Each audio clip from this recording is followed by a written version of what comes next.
Hey folks, welcome back to Guitar Wishlist. My name is 3-Chord Dave and today we're talking about something very weird. You've seen the thumbnail, you've seen the title.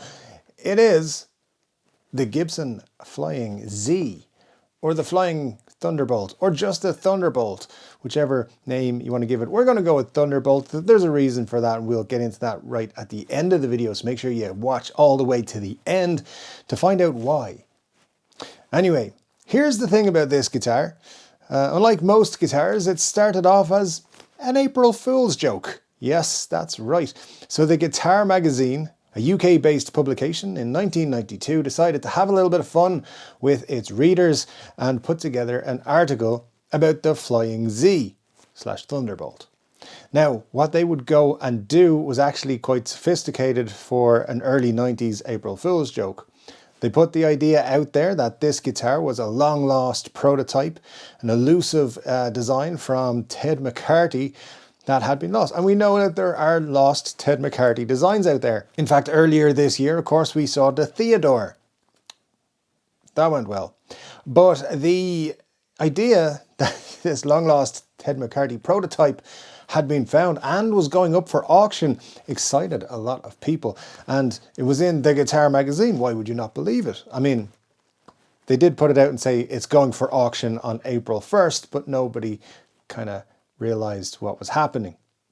Now, there's a couple of different origin stories for this guitar. One says that the editors got together with some people and commissioned luthier Chris Lukasic to actually make the guitar with Gibson or genuine parts. And that seems to be the story that most people circulate online as the actual truth. There's no real way of knowing. There's a couple of other stories as to how it came to be. But what we do know is that the magazine featured a double-page spread of information about the guitar, pictures and everything included, because they did have one made up. But knowing that one existed, people were going into Gibson dealers and saying, hey, I want to get one of these. Can I order one? And they were being told, no, it's not a real guitar. And that was the end of it until in 1995, Rick Nielsen, who owns probably the best guitar collection in the world, got his hands on the original, and he took it out on tour, because of course he did. He's Rick Nielsen, he can do whatever he wants. So he took it out on tour, he played it on TV on things like Late Night with Conan O'Brien, and there's pictures of him playing it, a video of him playing it online if you want to look them up there. But while Rick took it out on tour, he also got the guys from Hamer to take a look at it and build him a 1-to-1 replica, meaning there was one out there that, you know, in a private collection. So when Rick gave back the original to the original owners, he had still got one in his collection. He took that on tour to Japan, and while in Japan, the Japanese company Kids Guitars from Hiroshi Kido actually got to handle the guitar and take measurements and everything, and they built a couple of replicas as well.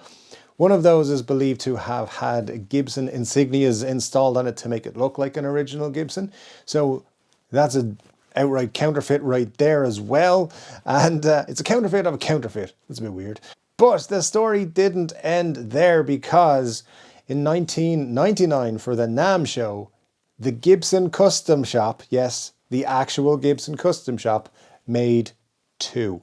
One in Carina and one in Cherry, and finally the April Fool's joke of a guitar became an actual Gibson model. And that is probably the most interesting story of a Gibson guitar coming to fruition that has ever happened. Just ever. I've never heard a better story of Gibson making a guitar or finding a guitar design or anything like that. I think it's an incredible story. And I want to give a big shout out to my good friend Muddy H2O, who sent me along this information the other day. Now, these guitars, as we know, there's only 7 or 8 of them actually existed. So we had the original, then you had Rick Nielsen's Hamer, then you had the Kids Guitars ones, then you had possibly the Hamers, but there's a rumor that there's 3 to 4 Hamers out there as well. Fernandez made a couple as well, and now you've got the Gibson one. So there's less than 12 of these in the world, and I'm gonna say it, Gibson, if you're out there, if you're listening, I know you are. I know you watch all my videos, Mark Ignacy. So, you know, let's just do it. Let's do a reissue of this guitar as the 3-Chord Dave signature Gibson model for 2023.